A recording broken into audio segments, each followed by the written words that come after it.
Greetings, I'm Gerald. I recently celebrated my 30th birthday and have an intriguing tale to share. Before the events that unfolded today, I wasn't inclined to believe in concepts or other spiritual notions, dismissing them as mere placebo effects. However, a recent turn of events has led me to a change of heart.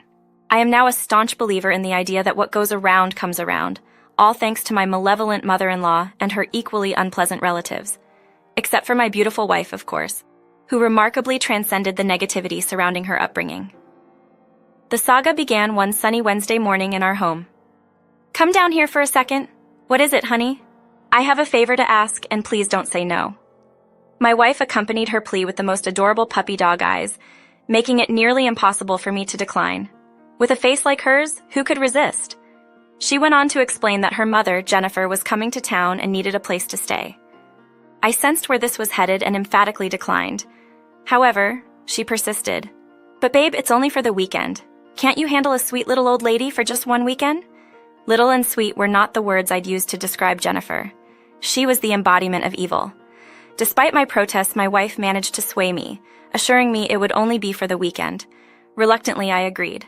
Linda, my wife, expressed her gratitude, promising that she'd ensure her mother behaved impeccably.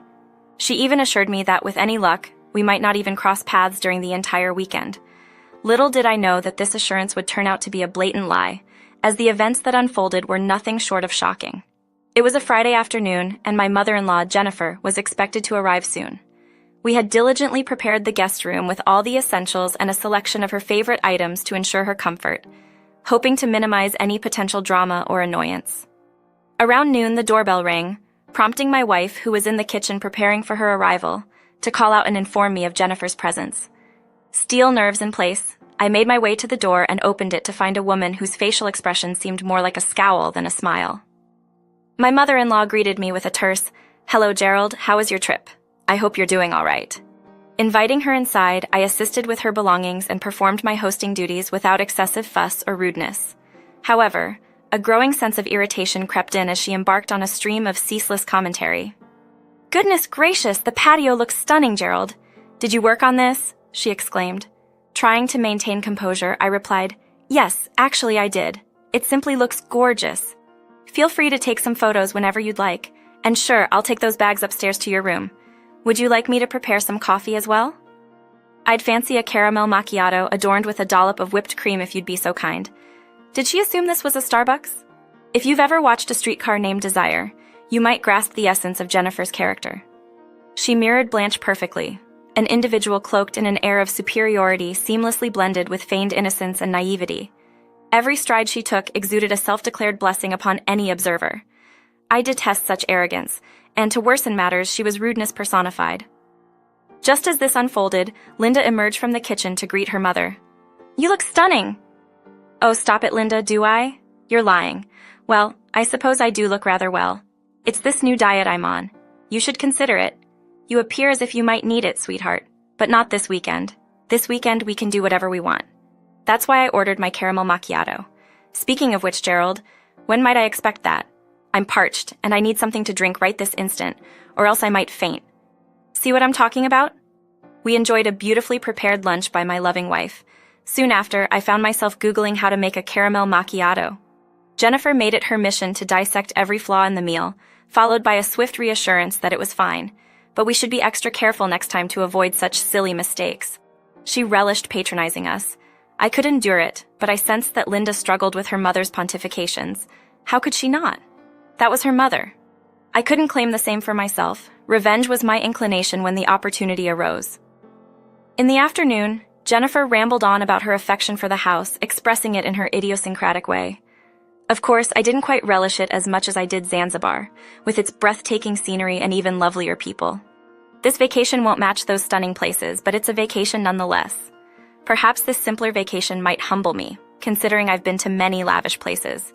It will be a nice and slower change of pace, I think. Admittedly, I often tuned out of the conversation.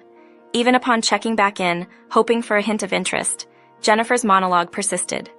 She possessed a talent for stretching things beyond necessity. Nonetheless, the afternoon passed in chatter, mainly between Linda and Jennifer. I played the role of a decorative piece beside my wife, ensuring her comfort and occasionally contributing my 5 cents to the conversation, pretending to be engaged. It was around 5:15 p.m. that same evening when the tone of things began to shift. Linda, I must commend the exquisite state of your home ever since you arrived. It's truly remarkable. Thank you, Mom. Gerald and I have been diligently working to enhance this place. We invested a considerable amount of time preparing for your visit. The transformation is so impressive that I can't help but share its beauty. What do you mean, Jennifer? On my travels to places like Cancun, Fiji, or India, I've always brought along companions, be it friends or family. I've grown wary of solo vacations, especially in foreign locations. It's become a tradition for me to explore with companions like Julie or Emma. That's an interesting tradition. How have they been? It's been a while since we last caught up. Funny you ask, they're on their way here now. You can catch up with them yourself. Linda nearly chokes on her coffee, maintaining composure but urging. Linda, kitchen now please. We retreated to the kitchen to discuss the unexpected turn of events. Tell me she's joking, babe. I don't think she is. You assured me only she was coming, and we prepared for one person. I'm as blindsided as you are, babe. I didn't know until now. I paced the kitchen, pondering our options. What are we going to do? We have to tell her we only prepared for one person. Maybe we can arrange for the girls to stay in a hotel and visit during the day. Sighing and frustrated, I muttered, This is all so convenient, isn't it? Despite inquiring about Julie and Emma, my aunt-in-law and sister-in-law, I wasn't keen on hosting them all weekend. They shared some traits with their mother, making the prospect of having them all around seem chaotic. The discussion continued in the kitchen until Jennifer herself joined us. What's the issue? She started to pout, and strangely, Linda reacted similarly to how I did when Linda pouted. Jennifer had a way of using her puppy dog eyes to get what she wanted. It seemed like the apple didn't fall far from the tree in that aspect. Mom, please don't be upset. It's a lovely idea, but we can't handle this sudden change, especially on such short notice. Gerald and I were thinking of putting Julie and Emma in a nearby hotel, and they can visit during the day. Oh, and I mistakenly said Margaret earlier, it's Stephanie. So 2 more people are coming, meaning you want 3 extra people in this house? I'm sorry, Jennifer, but that won't work. Gerald, darling, don't be such a stick in the mud. Stephanie has to come. She hasn't been part of the tradition, and she's been wanting to join. Besides, she's your younger sister-in-law, and we should accommodate her. Honestly, you're not even considered our real family, so it makes sense for you to leave and the rest of the girls to stay. It's just for a couple of days after all. Mom, how can you say that? Gerald is our real family. Is he, though? You're putting him above your actual sisters. That's not what I'm saying, and that's not the main issue. We're concerned about space.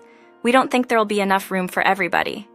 I'm glad you brought that up because I have a helpful solution that will please everyone. Julie and I can share the bed in the guest room, considering how large it is, and then Stephanie can sleep in Linda's bed. There was a pause, and both Linda and I shared a confused expression. I finally mustered the courage to speak up. So, you want 2 people to sleep in one bed? I understand the bed is large, but that's quite uncomfortable and inappropriate, don't you think? Yeah, Mom, we're not kidding anymore. It wouldn't be appropriate for my husband and my sister to share a bed in the same space. I knew you'd say that, which is why I think it's best if Gerald doesn't stay here during this time. Another pause followed. At that moment, I wondered if the lady had lost all her marbles. So, you want me to leave my house? Gerald, darling, don't call me that. Gerald, don't speak to me that way. Linda, are you going to let him speak to me that way? Listen, I don't appreciate you coming into my house and making such last-minute demands. If you wanted a girls' trip or whatever you ladies call it, that would have been fine if you had made preparations in advance. Why didn't you just tell us this is what you wanted? And why would you say I'm not your real family? That's such a rude thing to say. I didn't think you'd be so upset and fussy about it. Honestly, you're acting quite childish in all of this. Don't you agree, Linda? I don't even know what to say, Mom. I don't think it's fair. Oh, your younger generation and being so sensitive. Honestly, I didn't do this on purpose. It must have just slipped my mind. I'm sure you understand. I didn't understand, but I looked over at my wife, who pleaded with her eyes. I sighed out of frustration and said, Jennifer, I really would have appreciated some better communication. As I mentioned earlier, I wouldn't have minded leaving you ladies to your own devices all weekend. I too would have gone on a boys' trip or worked at the orphanage. But springing this on people isn't appropriate. We are all adults, and as much as you view us as your children, we have invited you into our home, and you need to respect that. While I remained calm and politely addressed her blunder, she scoffed, walked around, and even laughed at times, seemingly attempting to avoid the embarrassment of being confronted by her sister-in-law. Nonetheless, I persisted in your desire to organize a girls' trip, assembling all the ladies for the upcoming weekend. If you prefer me to vacate the premises, that's acceptable too. However, I intend to return after this weekend. With those words, I planted a kiss on my wife's cheek and headed towards our room. Meanwhile, Linda attempted to reason with her mother, conveying my displeasure.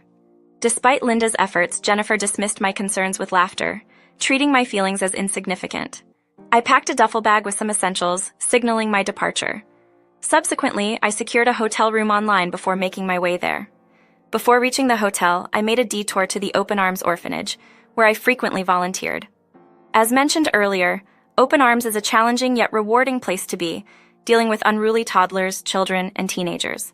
While engaging with the children that evening, thoughts swirled about how to address the situation with my mother-in-law. Let me clarify.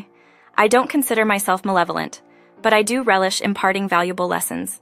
Perhaps that's what makes me well-suited for my job. I've cultivated a positive relationship with the children, balancing warmth and discipline. During my time at the orphanage, some kids sensed my frustration and questioned if everything was all right. After a brief explanation to Gerald, a sympathetic child, he opined that my mother-in-law's behavior was eccentric and suggested getting back at her to impart a lesson. Nevertheless, I pondered this for a while, struggling to come up with a plan. Jack, however, offered a game-changing idea. Enlist the help of the kids. We could help. Take a few of us to your house and we could make her weekend less enjoyable, he proposed, altering the course of my thoughts. I contemplated the situation extensively, and Jack, true to his name, appeared to be a cunning mastermind.